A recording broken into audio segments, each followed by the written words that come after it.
It's why don't you give it to Jamie? Oh, okay. Is she closing? Or? Yeah. Oh, Why don't we okay. have her do it? Then she can give this and then. Okay. Where do you go back? Oh, We're going back to John's house, which is in Massachusetts. oh, So you can set up for a time, apparently, but you still Then have he's to going back to Saudi after oh. everybody. But I go back to Korea in 2 weeks. So.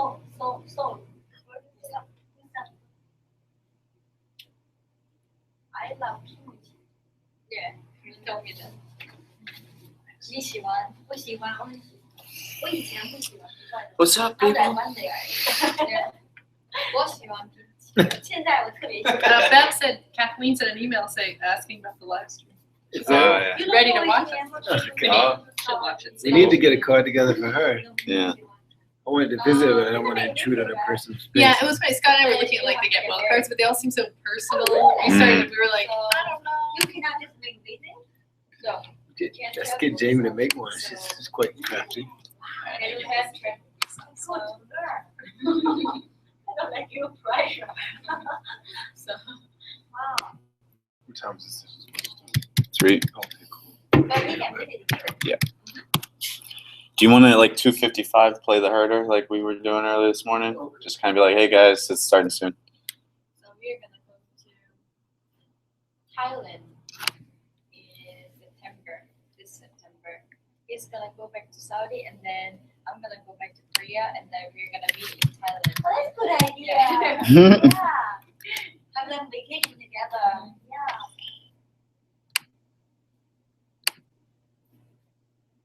And then you go back. That's very comfortable. John, how long have you teach there? Saudi? 1 year? This is my 1 year finished. And then next year is my second year. How long will you be there? That's it.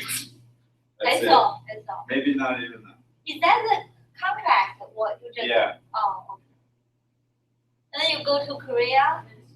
Yeah. South That's Korea? one of the ideas. You can teach English there. English is English teacher always popular. I mean, native English. It's one of the ideas. And like Scott, I can imagine how popular in China because Chinese people the English from the native. Right. Mhm. Korea too. Yeah, I think like Japan too.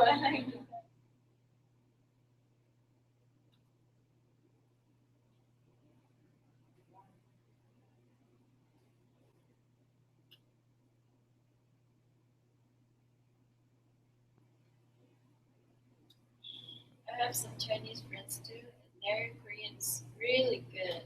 Like, Yeah. I understand. Yeah, because the popular now like Korea, Yeah. TV show. Japan, like China, three of Yeah. them. Taiwan maybe.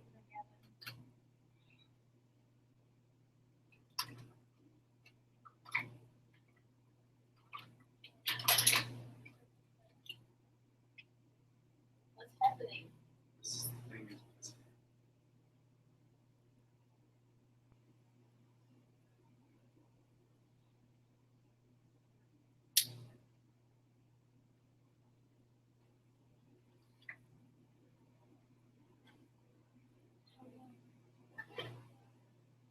What time we finish today?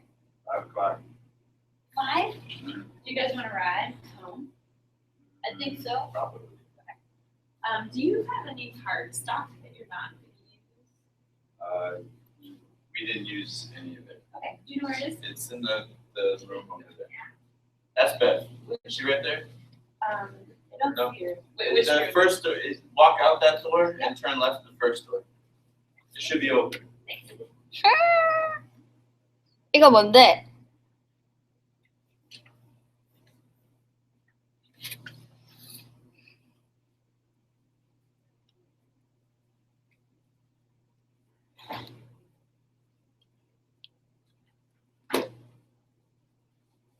Hello? Can you hear me? No, I just did I think 4:45. 4:45.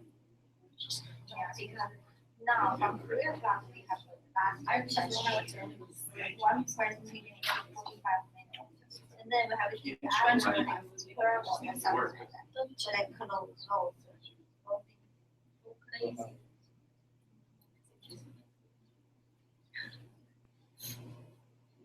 Yeah, I'm just so tired of that. What? Oh, see, I don't mean. Maybe we should have go somewhere. What?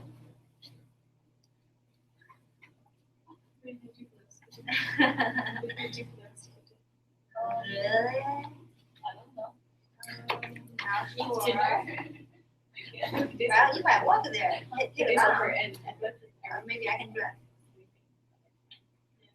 I don't normally sleep at like 2 p.m. Wow. every day. Yeah. So it's weird that everybody sleep at like. Yeah, the other thing is normally like and the people. I can do that. It's up to you. It's up to you. Just For those taking my coffee.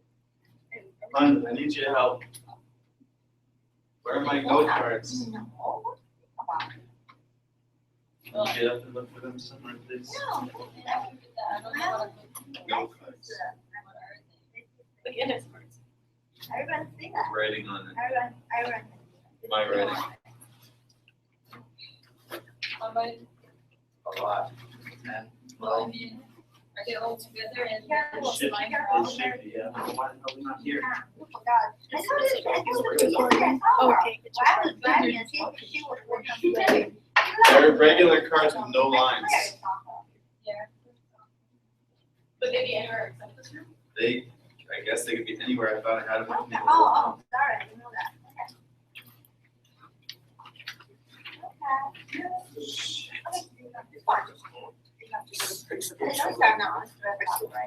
Ah, got him. Thank you. Yeah. Yeah, no. But you have to decide what your criteria is. Hi. So Cindy?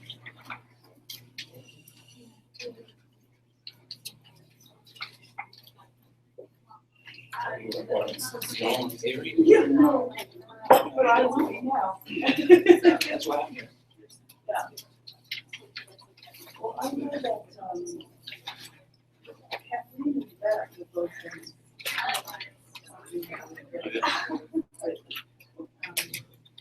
So I have some books that I'm not ready. Grace. So.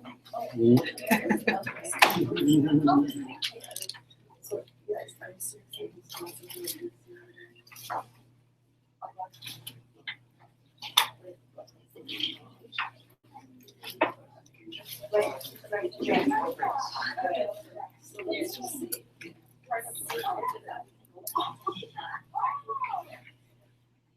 How come you're sitting in the back? I think so.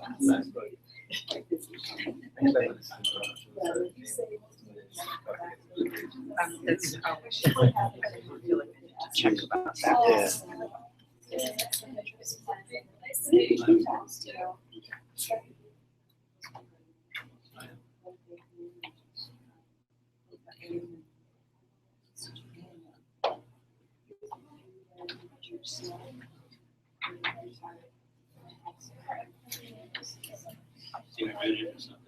Somebody at the bank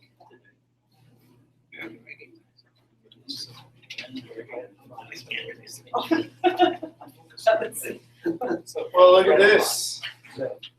Thanks for sticking around all day, everybody. Last one for the day. Well, almost the last one, the panel. Still people filtering in.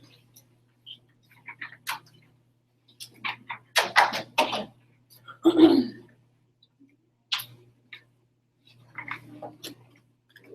wanna look at this.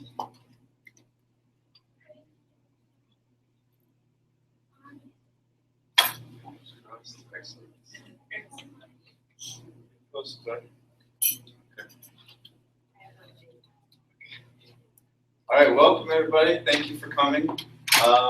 This is our last concurrent session of the day, so I really appreciate you hanging in there and finding enough caffeine to stay awake. I am going to have you up and moving around a little bit. I'm going to talk at you a little bit, and you're going to have you work together a little bit. So hopefully keep things moving and fresh, and at least have you guys engaged in some way. What I'd like to start off with is by assuring you that this is not a typo. It is here intentionally the title. This is the first question I get from many people. And if you would allow me to leave this for a moment and take a moment to ponder these questions, please.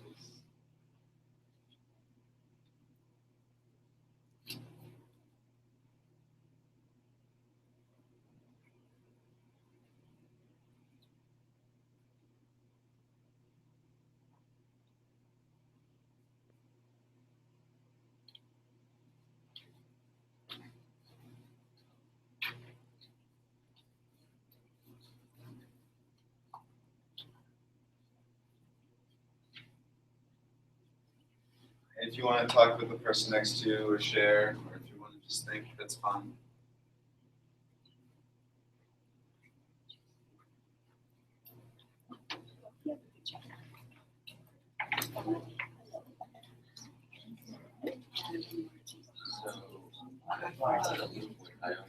The subjects.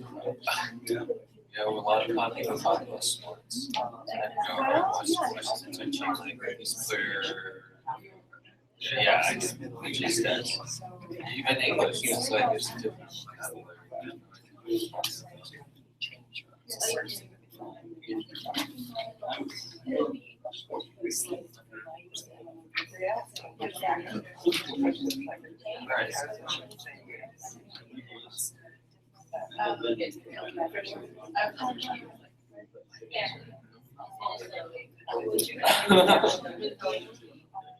It's just about the vocabulary.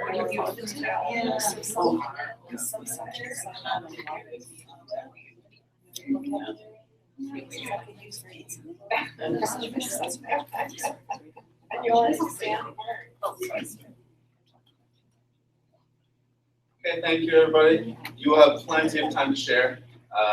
Now we've got our brains flowing, thinking about context and language and proficiency. If you could help me get your blood flowing, and let's all stand up if you could, if you wouldn't mind. Have a fun little activity if you'll play along. What I'd like to do is kind of separate you out. So I've got some prompts, and if you identify with one group, you go to this side, and if you identify with another group, you can come to this side. Okay? Please join the group you self-identify with. Okay,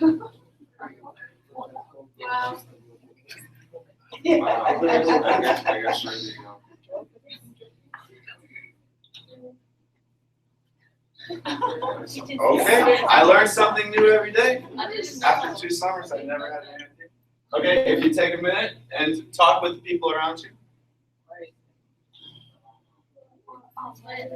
Since 3 years ago, I think that. It's just like. What is that?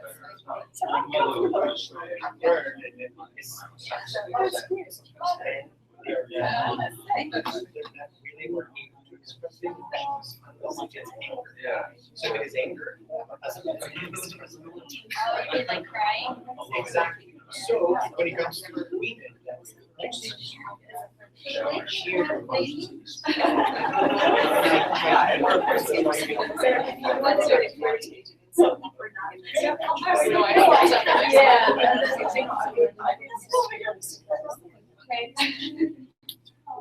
Okay, awesome. I know it's rapid fire. I appreciate your energy and your willingness to play along. Okay, we got 2 more rounds. If you could please join the group you self-identify with.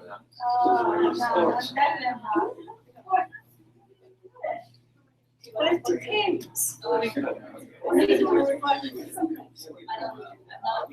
and you can take a moment. Find someone in your general vicinity. I don't watch sports. No.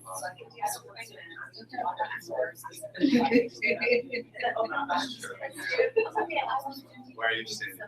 For the World Cup, maybe.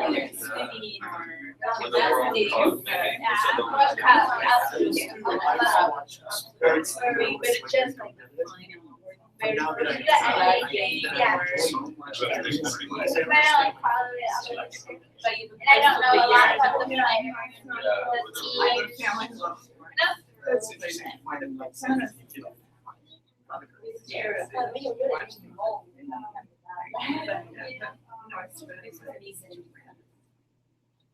All right, one more go around.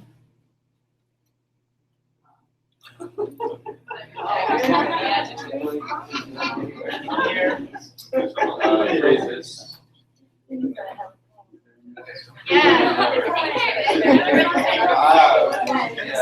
That's okay. It's part of the experience, and I want it to be this way, so don't. How are you? Yes, you.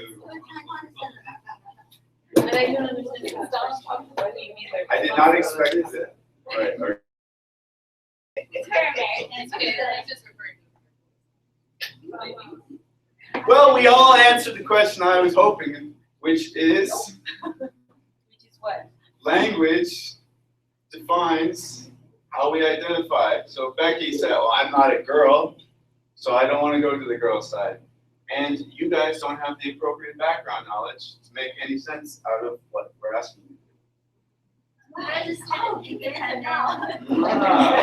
So it is intended, this feeling of frustration is intended.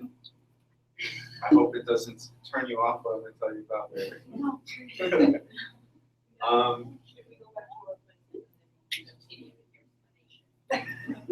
I'm not going to explain this, but maybe that will. what's your word? Where's Lanisha, my noticing modification? She abandoned you. Yeah, I know. I'm trying to think of my feet real fast. How about we have a seat and then we can move. All right.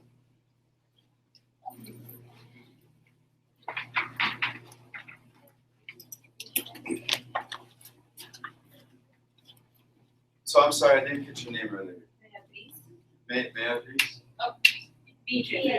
Oh, Beatrice. Okay, Beatrice. So Beatrice brings up a very excellent point in this whole endeavor that I'm trying to do here, which is talk about all this stuff. Yeah, this is what we're going to go through real fast. Sort of. All right? And one of the first things we're talking about is, background knowledge. So who are you, and where are you from, and what do you know? So your very honest question, I can't do this. What does this mean? I don't understand what this means. Because it's coming from an American context. So Marty, you're from America. Did you understand what it meant? Yeah, I understood what it meant, and I made the choice to go to really liberal because I don't care. Because you don't care. I'm liberal, and you can call me whatever you want. But it didn't say liberal, it said leftist. And then from my short experience here, I learned that Republicans are the bad guys in a way. So I'm responsible. So Can I ask you a question? yeah, Has your time in America been solely in this vicinity? yeah, Country? yeah, yeah. Okay. So what does this tell us about language use then?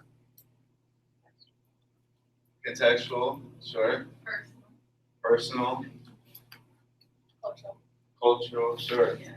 All of these things, right? Language plays into who we are. Becky said, look, I am not going over there. I'm not a girl. I'm a woman now, right? And I want to be seen as that. Exactly. That's a good point. That's exactly. And I chose the language I chose specifically to make you feel like, Bev is like, I don't know what to choose. I like some sports, I don't like other sports. And she said, it depends. And so much of language and how we use language depends on what we're doing, who we're talking to, what we're talking about. Okay? So it moves us into this thing called identity. Language and your background knowledge, your experience, all of it comes together to build you. Experience and the knowledge that you have is what makes you different from the person next to you, right? And so this is a quote by James Paul G. If you want to take a moment, quick read.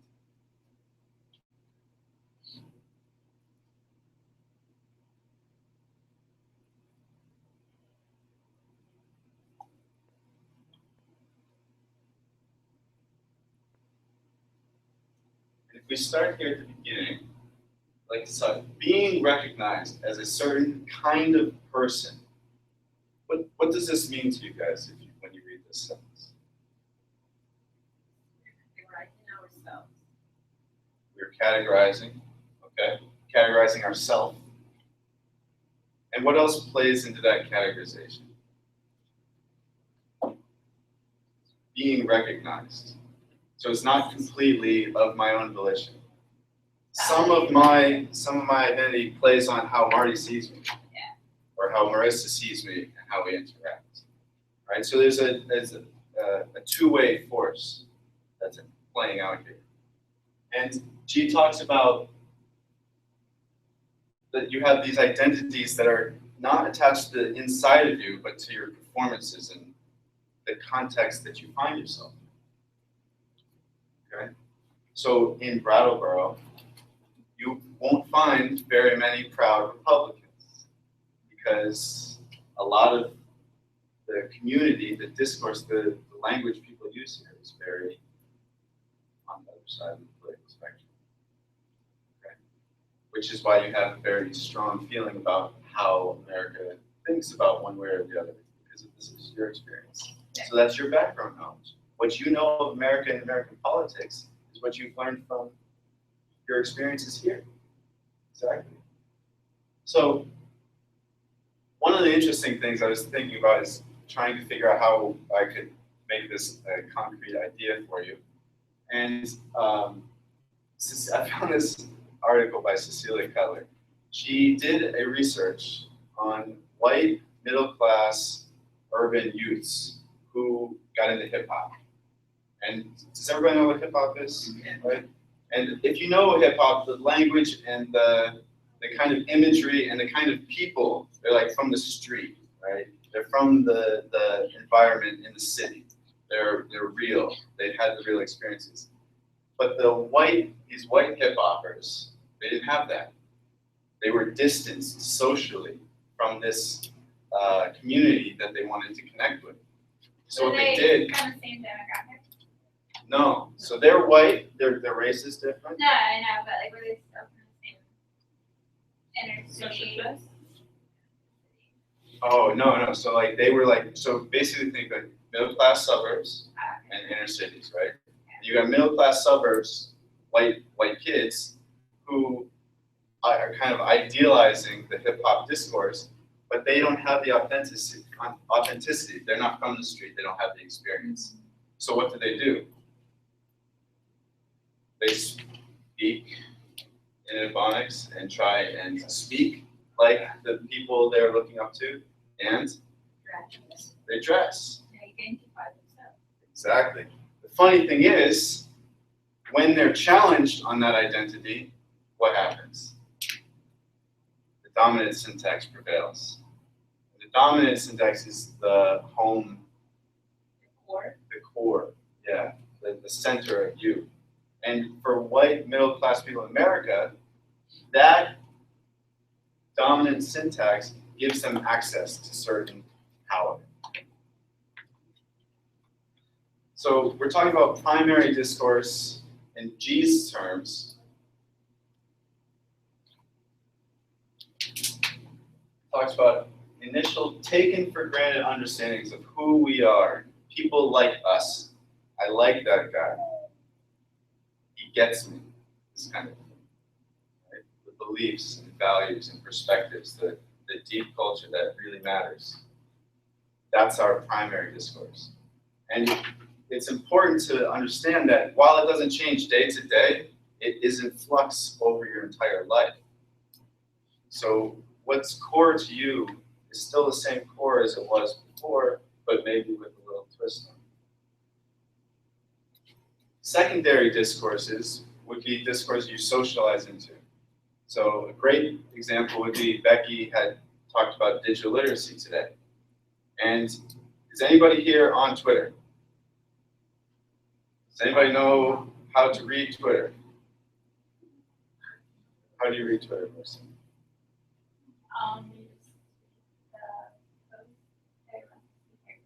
Okay, so you only have 160 characters. Okay, so they limit how much you can say. They're like hashtags. What are hashtags? They're the hashtag sign, which allows you to follow all the posts with the same hashtag. Hashtags follow things? They like common trending. Okay, so it's a whole Marketing. understanding of how to use language. It's a completely different way. I learned to use Twitter. It took me a month to try and figure out how to make sense of all the information in front of me. What is all this crap? Right? TESOL very definitely has its own secondary discourse. I have to work very hard now to use words that are not part of this TESOL secondary discourse so that it can be accessible to everybody. Otherwise, somebody might feel locked out or out of the loop.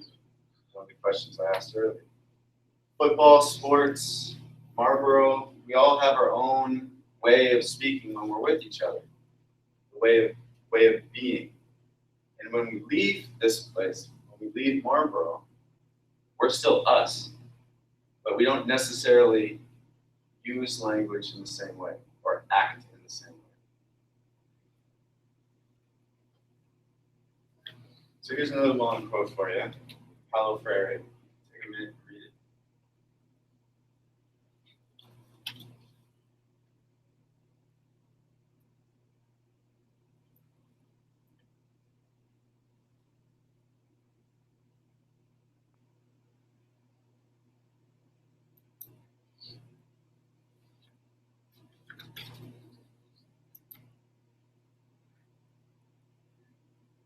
Okay, and Paulo Freire talks about this idea that it's important to make clear to kids or adults that their way of speaking is as beautiful as our way of speaking. So who do you think he means by they and us? Dominant culture, all students, right? We're all language teachers, right? So we're here to teach students the language, but what language do we teach? What language do we use? What language do they need to know to be able to access the parts of our discourse that they want to access? Right? And he talks about the right to speak like this. You have a right, and our students have a right to determine their level of English that they want to reach, right? And Freire goes on to say, the more the poor people grasp the dominant syntax, the more they can articulate their voices and their speech in the struggle against injustice. What's he saying here? What's Freire saying?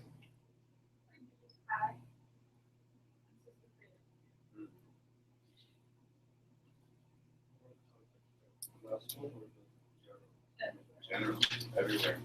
Basically, like, compared to the different languages, you don't know that type of the school, or the student or teacher. Sometimes the teacher are not aware of the type of language. It's more for the dominant. Right. So kind of make it a little bit easier or teach them. It's like this is the name of process writing the skill. Right. So if we can think about this in terms of current events in the United States today, who do you think would be the us and the them? There's a very, very big discourse in America about immigration. People who learn first Ebonics, and then they have to learn Mandarin English. It's the whole idea of standing English. Dialect. Dialect. Doesn't matter. Exactly. So what is Freire saying here? He's saying You have the right. It's as beautiful as us, and that you need to dominate that the poor need to grasp the dominance in us. I can give an example from my own country. We have 36 native languages, and their second language is Spanish. So I interpret it like this: okay, you have the right to speak Aymara, you want to need, because that's the language that you speak at home. They have the right to learn to read and write in Aymara, in Promedio, whatever. But when you learn Spanish and you learn it well, then you're going to have access to legal laws, and you're going to have access to the power. And if you are in the power, you are going to change the world for your own society. So when you teach them well, you're giving them power to make a change in the society. When I do this presentation, I'll take that quote. It's very good. Okay, so checking in quickly. We started with a little activity that went about the way I thought it was going to.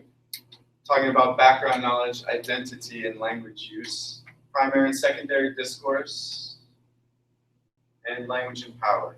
Does anybody have any questions where we are now? Am I speeding along too fast? At the end, are you going to explain why you could? I'm going to explain everything, give you all the answers. Oh, if you want that, sure. I can do that. The other questions, I'm not sure. Okay. So, next what I'd like to talk about is this thing called critical discourse analysis. And before I can even tell you about this, we've been talking about discourses, primary discourse, secondary discourse. Discourse, what is discourse? And it's basically any language that we use to communicate a point, usually greater than a single utterance. Okay? And so when we talk about critical discourse analysis, Thornberry says, he says it lifts the lid off of texts. So lift the lid off of texts.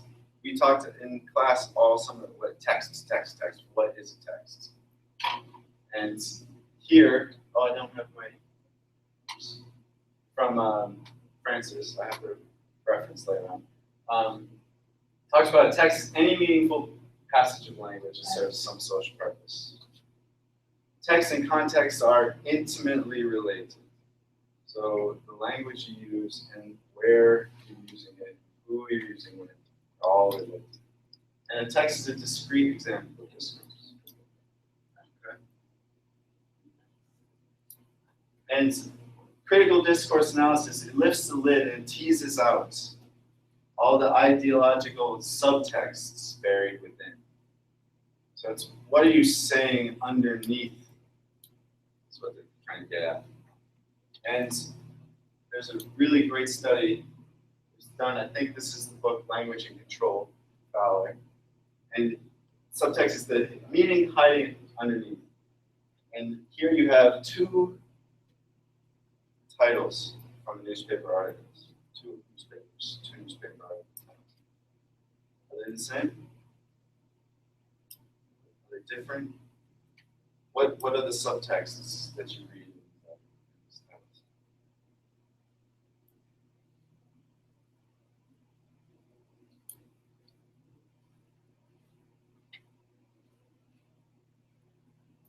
It says, rioting blacks shot dead by police at ANC as ANC leaders meet.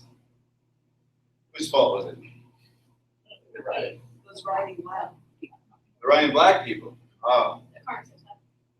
According to the title. What happened in the second title?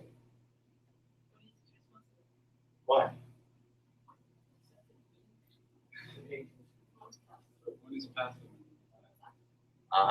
Okay, so different structures of language use to give different meanings.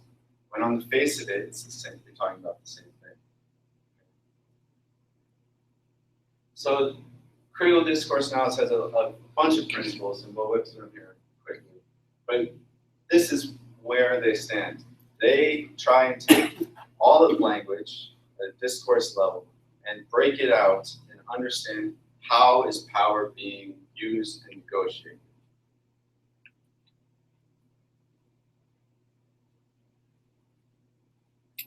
That's ideology, Saudi.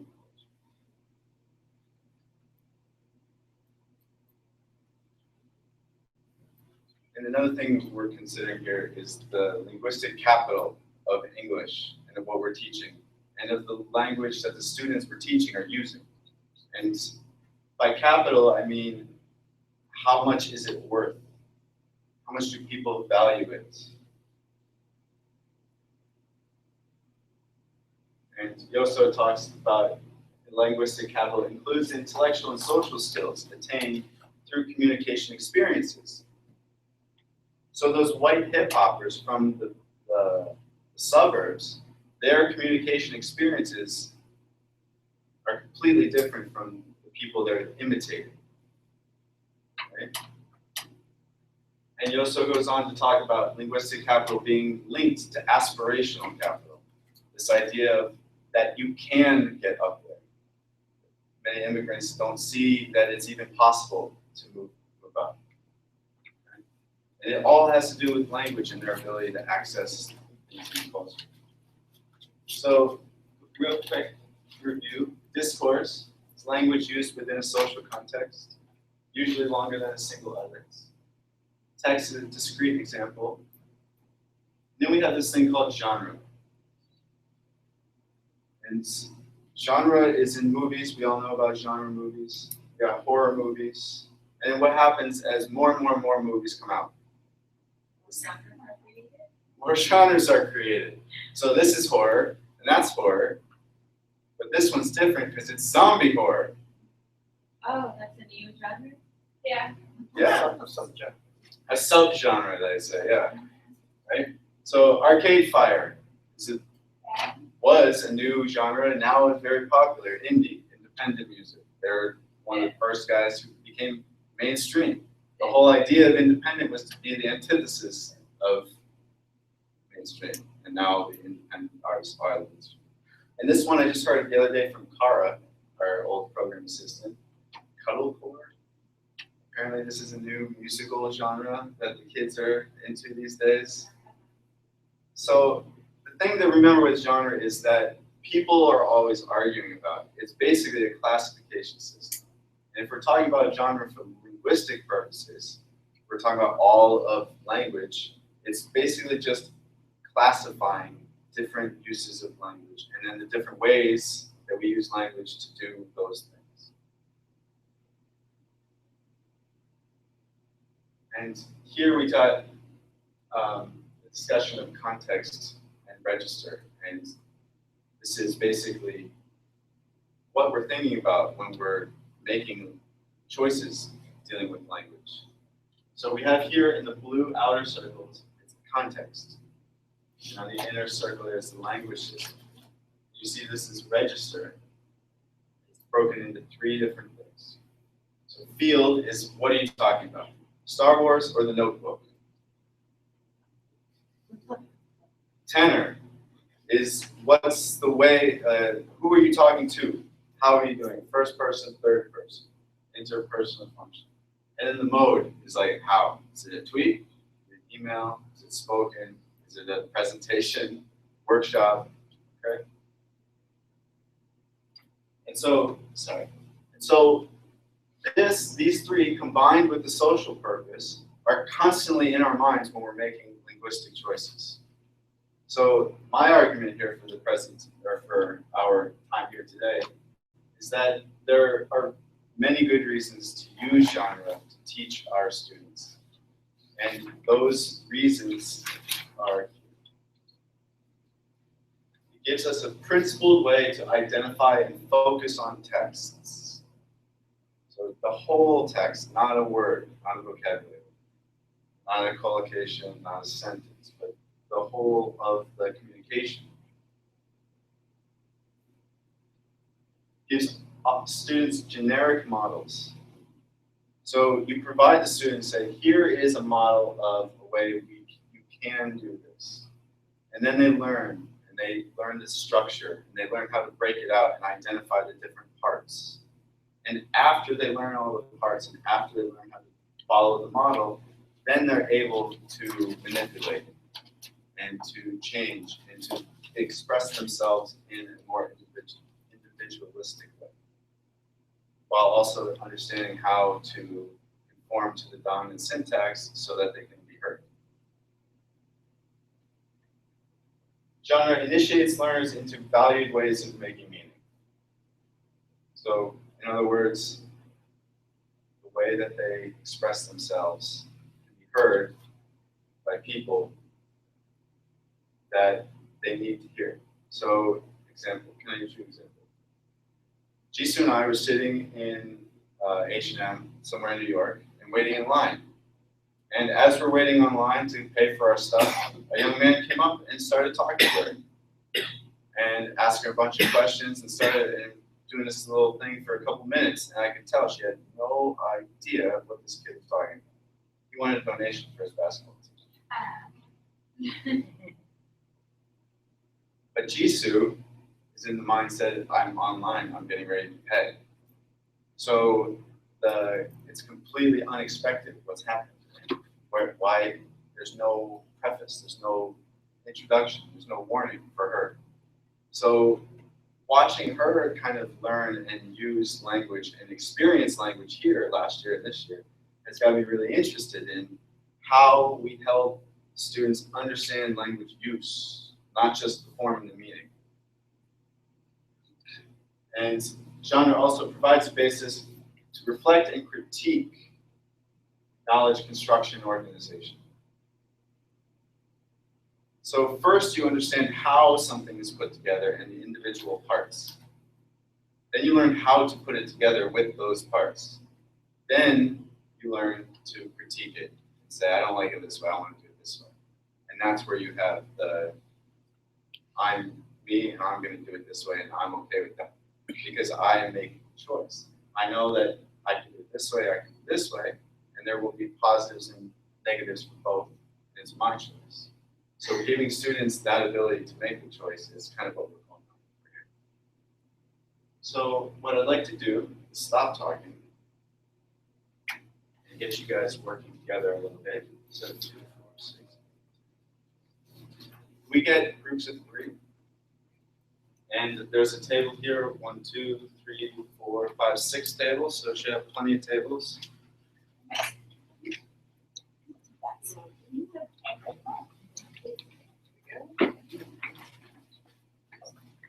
However you'd like to split up is fine.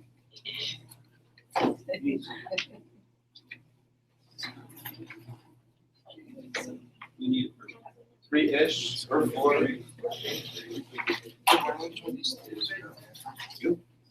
Okay. You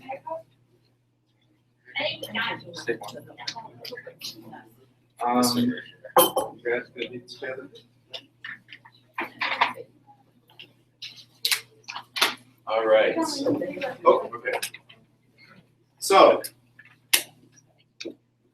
what I thought would be interesting was to look at these 4 examples of texts. There are 4 different ways you could organize text for your students. And there's some questions on each page except for Unit 3. The questions for Unit 3 are the same as the questions on the other page. Okay?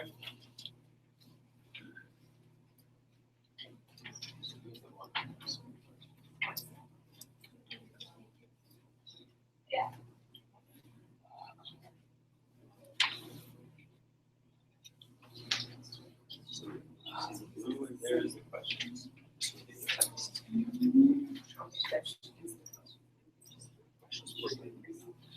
So, yeah, they're basically the same. So what we're trying to do here is think about the text and how we can use it to teach our students.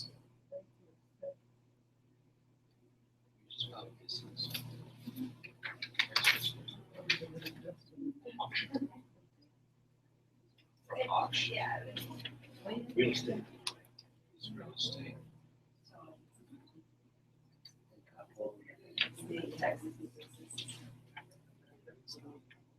It's about health.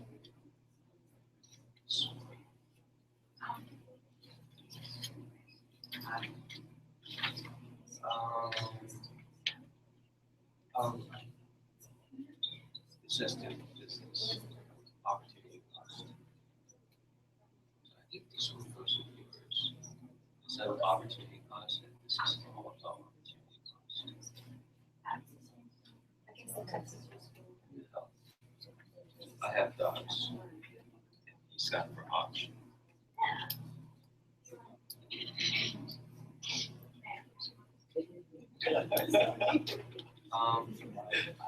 I'm supposed to look at each one.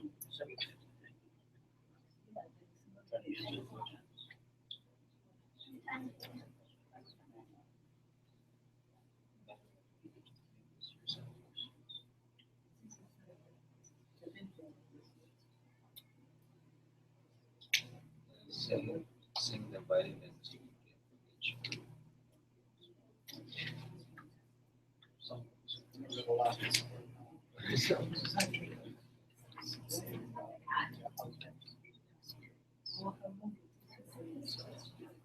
Yeah, so I'm thinking about like yeah.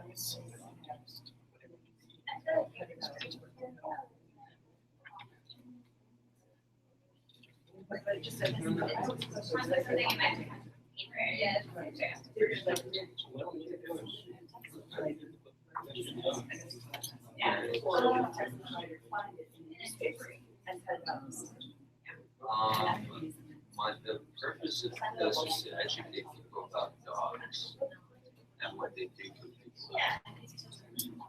So they give information about the family they're from, its physical characteristics, and what they eat, and how they help humans. So it's, the purpose is just that certainly to educate people about this is an authentic text.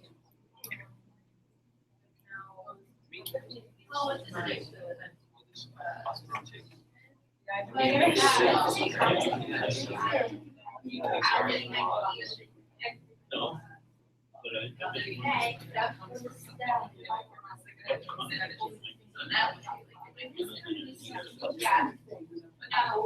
Reading. A whole lot.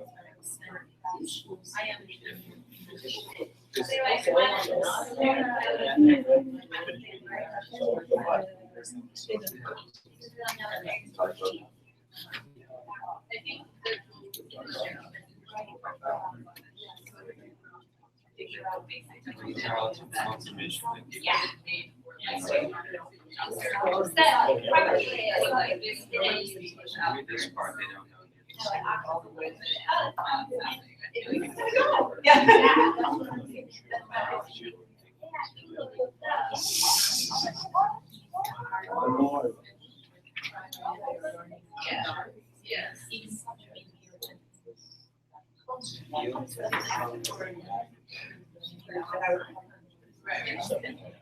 Oh, yeah, Right, I mean, I think that's.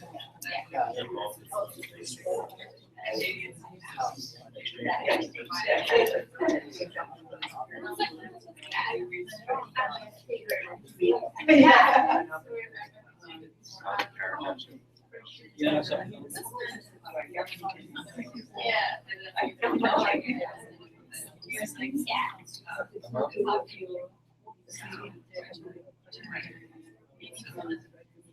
Yeah.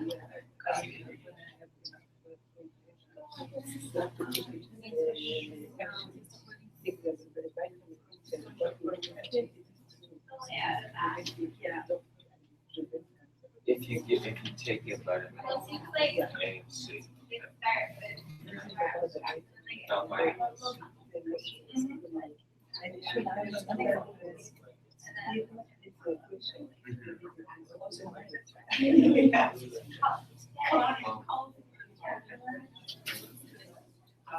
Since I'm here that apples really keep the doctor away, and they say, yes, doctors do go. So it's good to eat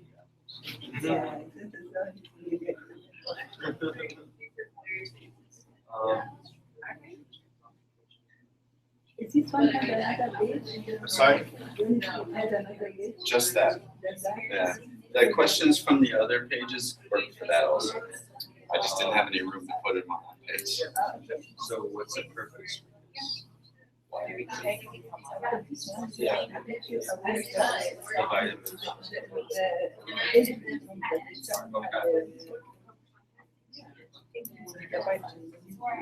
The vitamins. So do you think this will be helpful?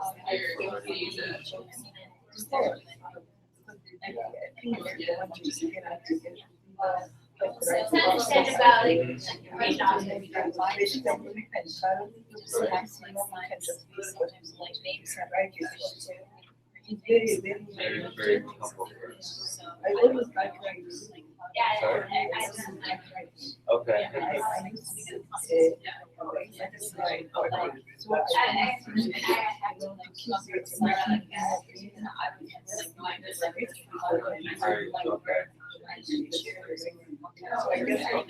Yeah, I'm the same way. I need to write things down, even if I don't come back to it, writing down.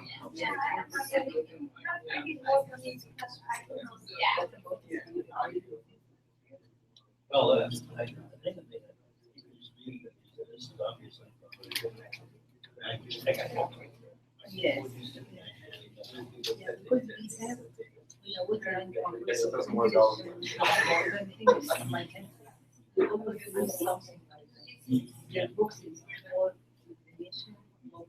Okay, guys, if you could gravitate back to our placed.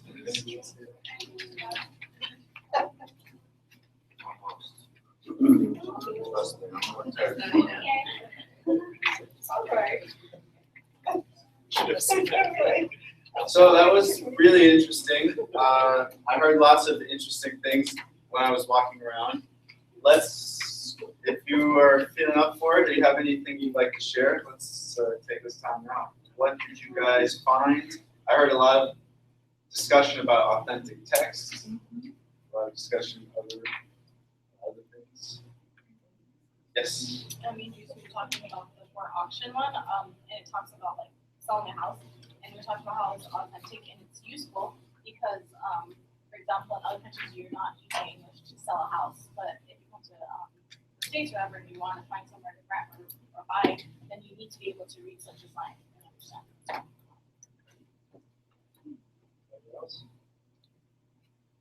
If you have the money, you can consider that. If you have the money to consider a house, I for one would not be reading one of those, but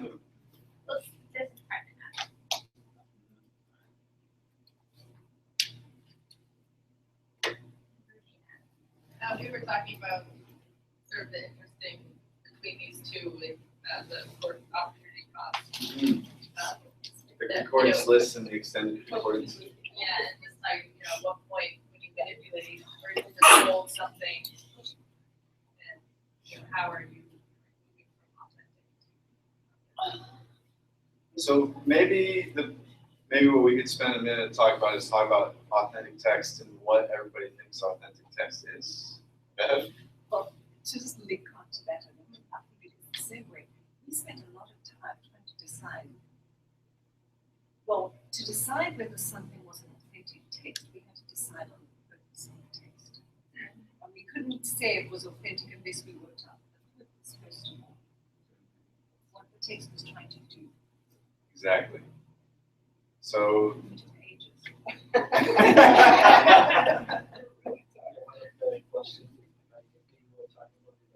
Well, this is an authentic text, so that it's language and it's spoken out there by real people.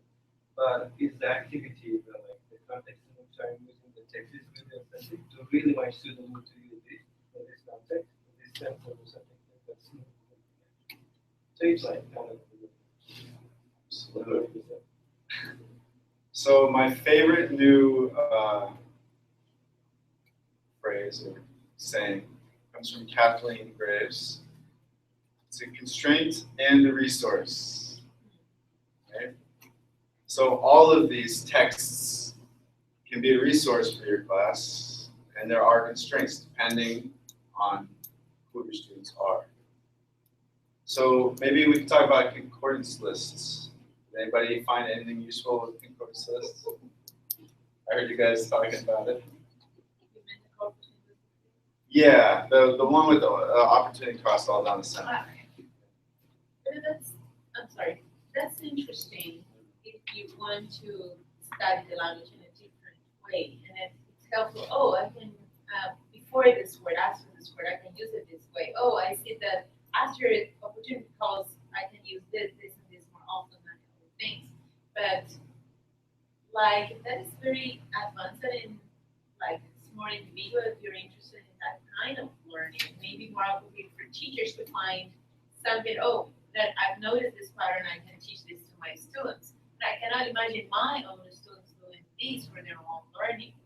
So then this is the authenticity of the text. I mean, it comes from a real thing. And it's what Mohammed said. This is not authentic text. The students are not going to find stuff like that. But I can use it with in an authentic activity with an authentic purpose. Sorry. It can be, it depends on the purpose. If you were a linguist or if you were someone writing a report that involved the use of those words, that is that concordance is authentic, because then that's your purpose in wanting it. But that's not a classroom purpose. So I've done a great job at opening the big can of worms, and now we're done. One parting thought.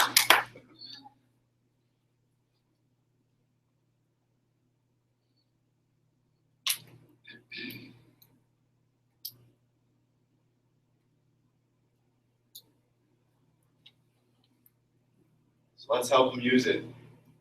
Okay.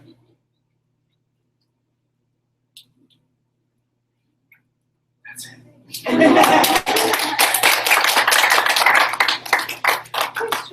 Question. Back to GMA, your title. All the way back up to the top. Yeah. About it. Oh, why the typo? I see. So Paul G is very influential in determining discourse and identity and primary discourse, secondary discourse. And last year, Susan Kabashigawa, our ICC, or our intercultural communications class teacher, introduced us to this. And discourse has been the bane of our group in the last 2 summers. What is discourse? Big D, small d, primary, secondary, all these things. And we've been discussing this, so it's been interesting. I thought it would be a cute play on words. I realize everybody thinks it's a typo. Experiential learning.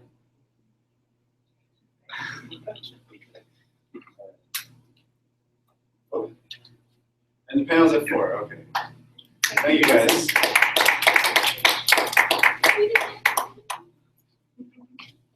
So let me tell you. So here, it's a secondary discourse model. So you don't care if it's loony.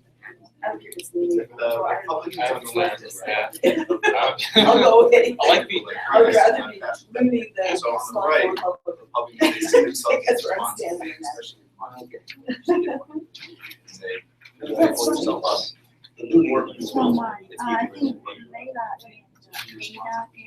and they call the other side somewhere leftists. Very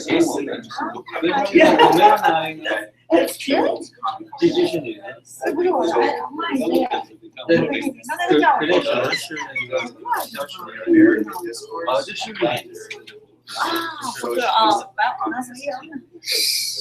didn't know that. I didn't know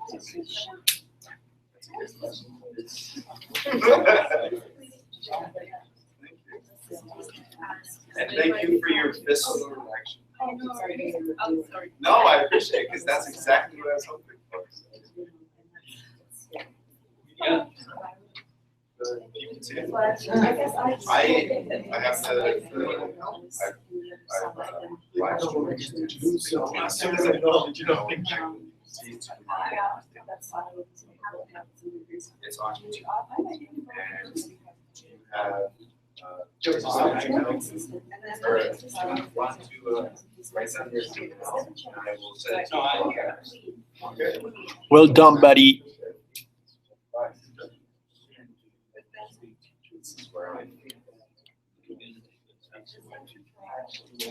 You want me to keep on broadcasting or? You want me to-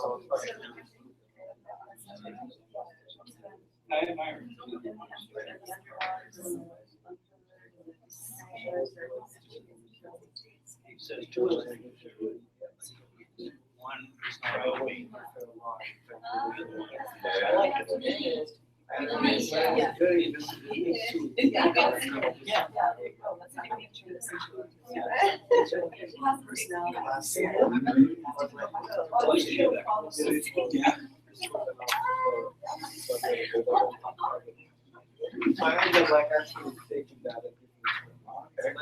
So this gave you like a different flavor. Yeah. That's cool.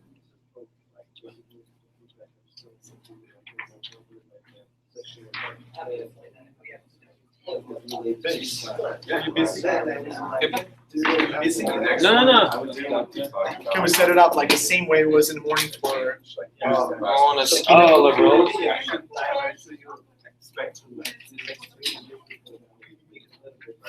¿Cuántos feeds?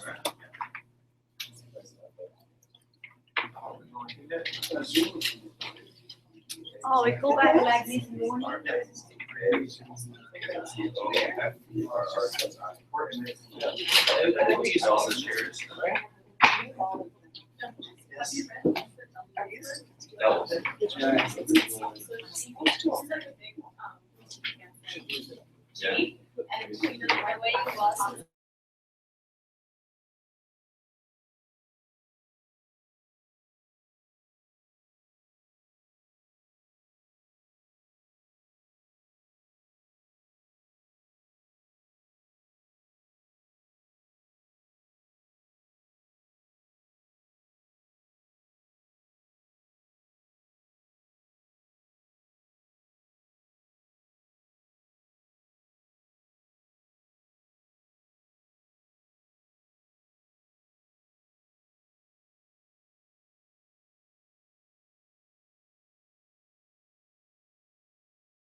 How about you?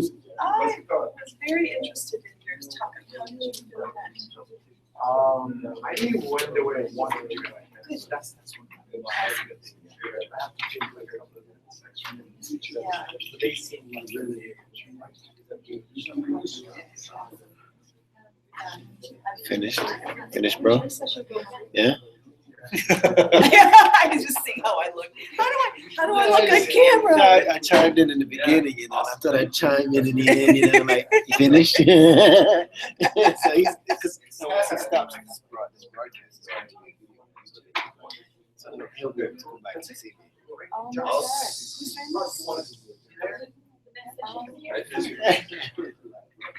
live broadcast. Do you want me to stop this or you want to keep No, going? keep going. Okay. Can you see the panel lineup? Yeah. Is this live being live streamed?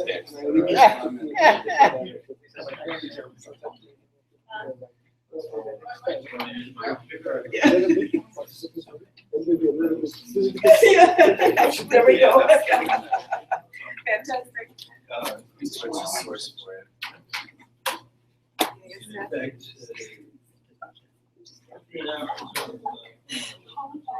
I tell his honor.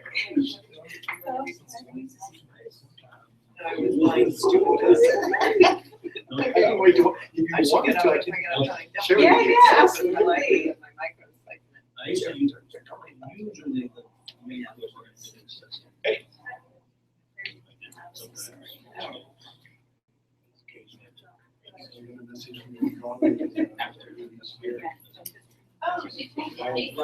Yeah, it was fun having online course. There, even though we all never, yeah, so there. Yeah. No.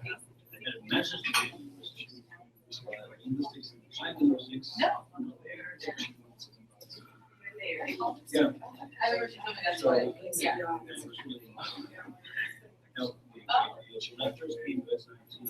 I think she's spent the summer here.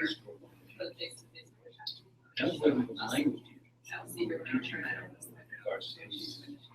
Turkish and so. Well, I know. Both cameras going, so just don't move the podium.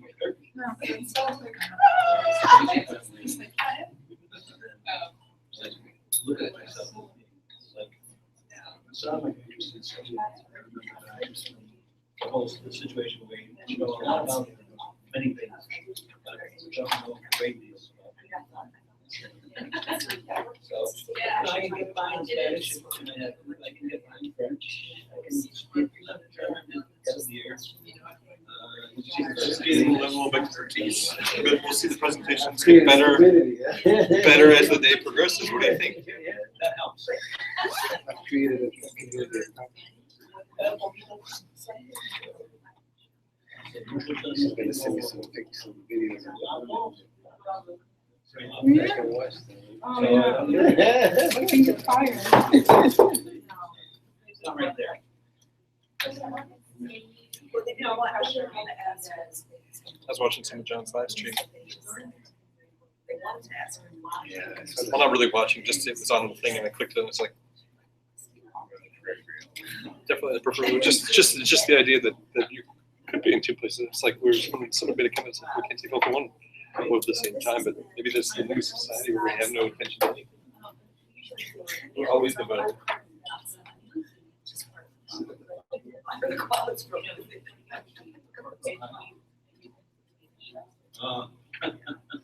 You're an ungrateful learner, I suppose. Yeah, maybe you should bring up career. She's got prepared. Thanks.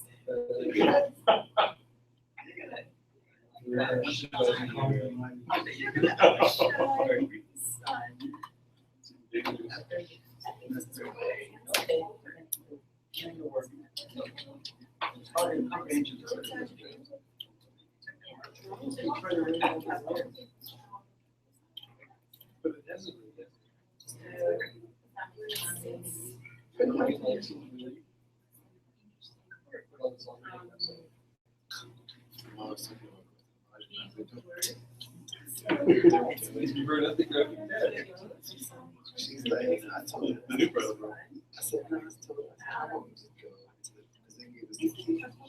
We have a problem with our washing machine. So I was like, they gave us the key to go to the president's house. So we just go watch there. It's nice and cool. And she was like, communicating all of this. You know, it's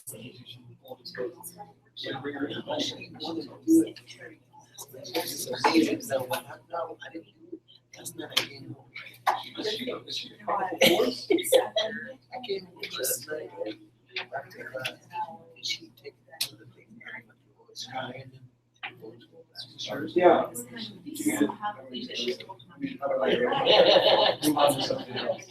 You want to load?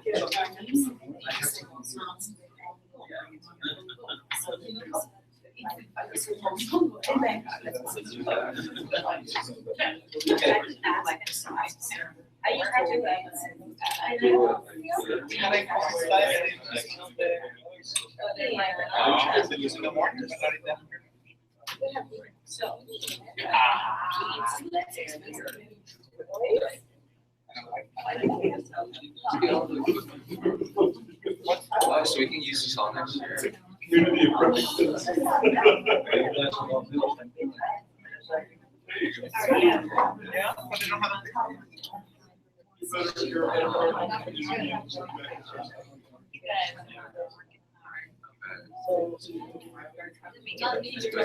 Can make videos out of it. Yeah. That's cool. Yeah. This Caleb has ability to string together pieces of video connections. So you can record 10 minutes, you can record 10 minutes, and he strings them together.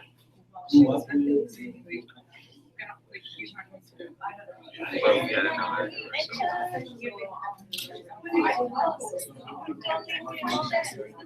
Yeah. But there might be like a little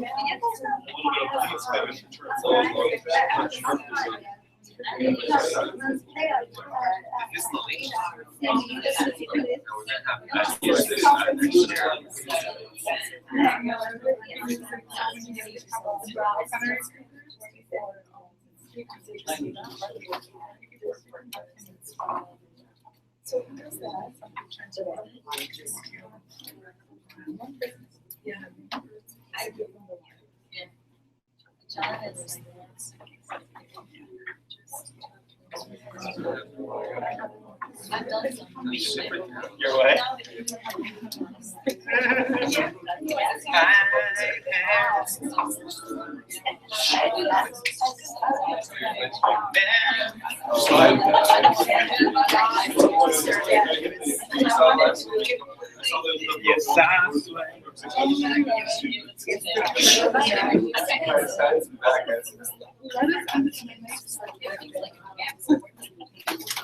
So this year,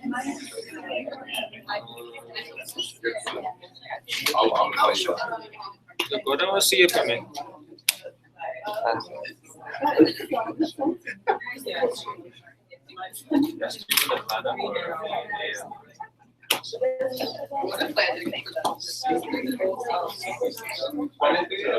This thing. oh, don't corner. Laura, it's conventional. Yeah, you guys might know. So that one Yeah. Well, that's true. Hey, somehow. You're thinking that making decisions right now, but next year. Oh, no.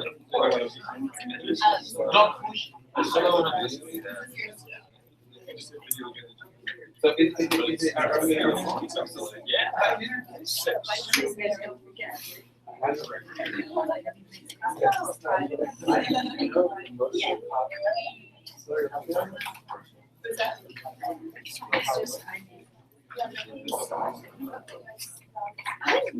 But you were working, so. Yeah. So you're gonna make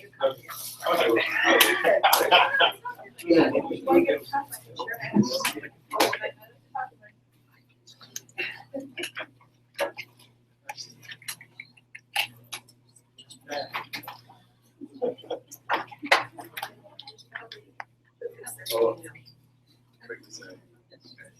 We're gonna go ahead and do this. Two on this is my first time. Just in time. Okay, thank you guys, everybody, for hanging out and staying with us. We are incredibly fortunate to have a really fun end of our day today. Today we're going to have a panel discussion about now what? Great, we're here, we finished. Now what do we do? Right? And cohort 4, you guys will be here next year. What are you going to be expecting? What should you be planning for?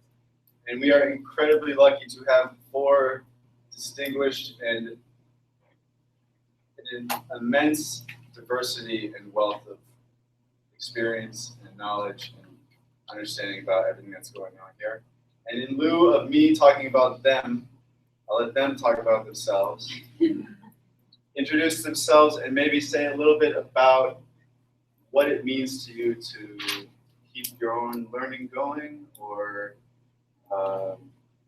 how to keep yourself engaged, kind of how do you keep that motivation to keep growing. And you want to start, Sean? Or should I? Where's our peace pebble? Right,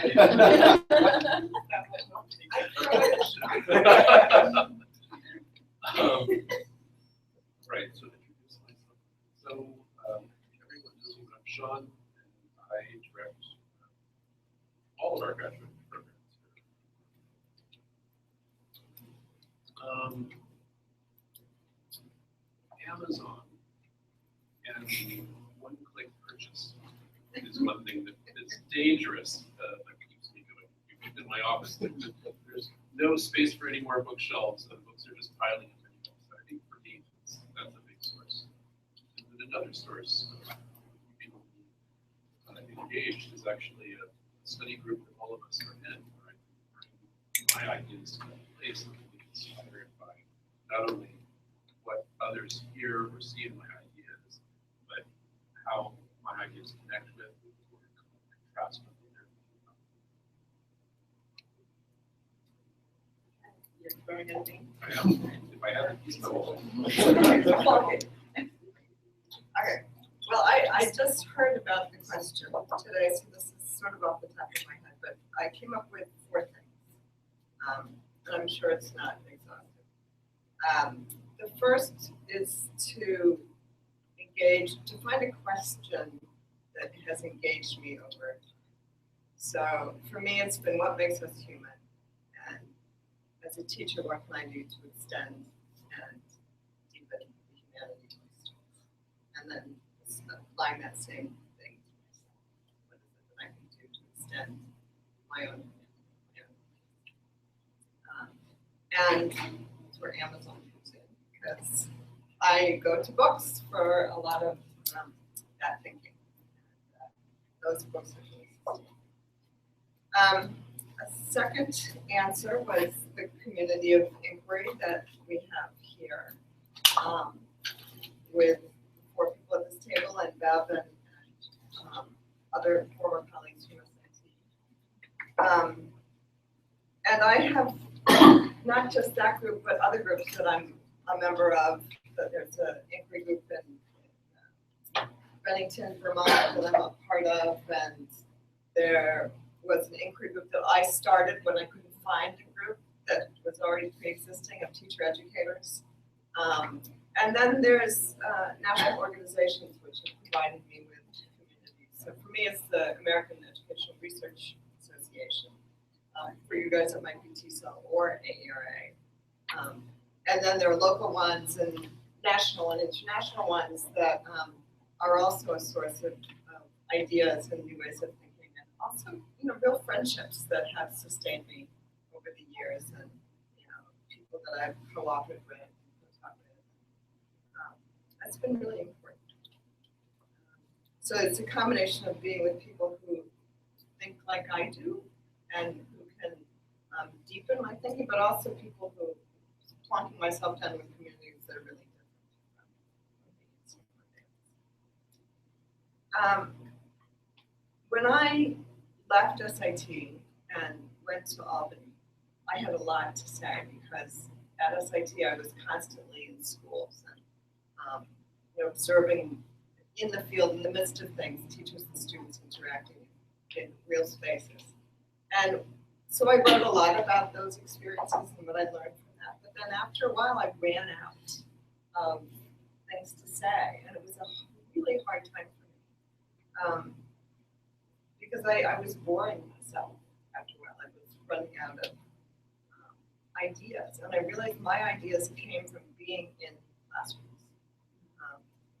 So I needed to get myself back into classrooms, and I'm back again in classrooms in the Bronx, which has been really nourishing and sustaining for me. And now I have more questions, more things that I want to write about.